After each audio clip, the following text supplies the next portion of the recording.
The mind does not stop. Not at midnight, not on holiday, not even when everything is fine. There is a word for this: overthinking. And it misses everything important about what is actually happening. The mind that thinks too much is not doing something wrong. It is doing something right that it learned too young. The thinking kept something safe. The mind never received the signal that the safety was no longer required.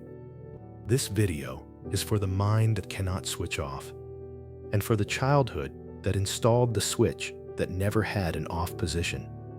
Most people treat overthinking as a habit to break, a technique problem with a technique solution. That approach does not work, and this is why. The overthinking mind is not malfunctioning. It is a surveillance system that was built in a specific home for a specific purpose. You cannot break a habit that is not a habit. You can only understand a system and slowly renegotiate it. This is not a character flaw. This is not anxiety disorder. This is a mind that was taught that thinking was how you survived. Once you understand where the thinking came from, not as a problem to fix, but as a system to understand. The mind that thinks too much was trained in an environment where the thinking was the most important thing happening, where the mind that stopped thinking risked being caught off guard. And being caught off guard had a cost. So the mind kept thinking, kept watching, kept preparing, and eventually forgot it had ever been asked to stop. The research confirms what thinkers already know. Most chronic overthinking begins in childhood, built by an environment that made thinking necessary. In homes where the emotional weather was unpredictable, the child's mind became a weather station, running constantly, reporting continuously. In homes where love was conditional, the thinking was how the child calculated what would earn it today. In homes where conflict could erupt without warning, the thinking was how the child stayed ahead of the eruption, reading signs nobody else was reading. The thinking worked. It kept the child one step ahead. That is why it never stopped. The brain learned. Thinking equals safety. Not thinking equals risk. And the brain chose safety. Every single time.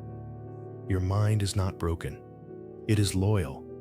Loyal to a version of the world that no longer exists.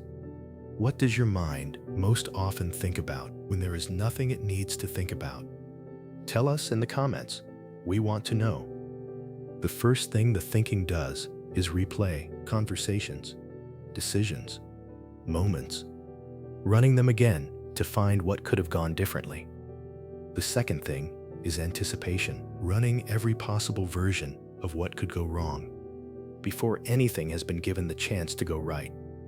The third thing is analysis of everything, of every conversation, searching for the thing that was missed. They spend significant mental energy on conversations that have not happened yet, preparing responses for questions not yet asked. This is not a thinking problem. This is a safety problem. The thinking is the safety. That is the whole issue. The first cost is the present moment. The thinker is rarely fully in it. They are usually in the next one, or the last one. The second cost is the decisions. Not from inability to decide, from the inability to stop generating options. The third cost is the relationships. Partners who feel they can never fully reach a person who is always partly somewhere else. The exhaustion is real and specific, not from activity, from the processing, the mind running at full capacity during rest, and the loneliness of a mind that experiences everything twice, once in reality and once in analysis. What is the thing your mind circles back to most often, especially at night? Tell us below. Someone in the comments needs your answer. The thinker is not thinking about nothing. They are thinking about the same things, over and over. The same cluster of concerns. Those clusters always contain the same core, a fear of being caught off guard, of something arriving before the mind was ready.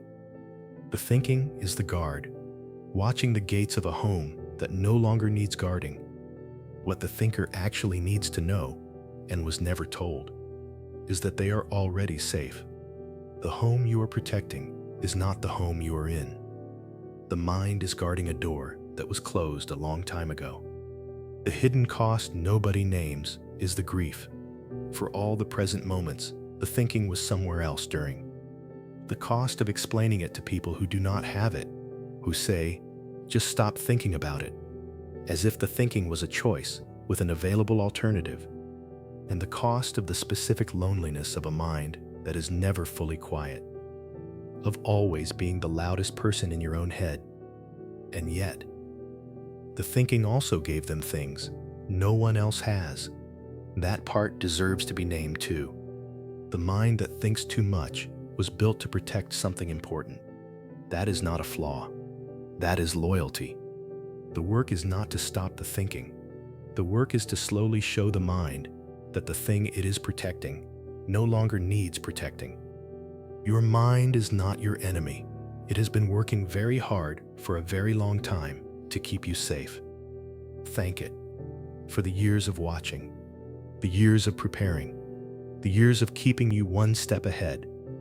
And then, slowly, patiently, begin to show it that the danger is over, that it is allowed to rest now, that you are here and you are safe. If this video finally named what your mind has been doing, not as a flaw, but as a faithful system, drop one thing in the comments. What would you most want your mind to finally stop thinking about? Someone in the comments needs to read exactly what you write. Subscribe. Every week this channel names what your mind learned to do before you knew there was another way.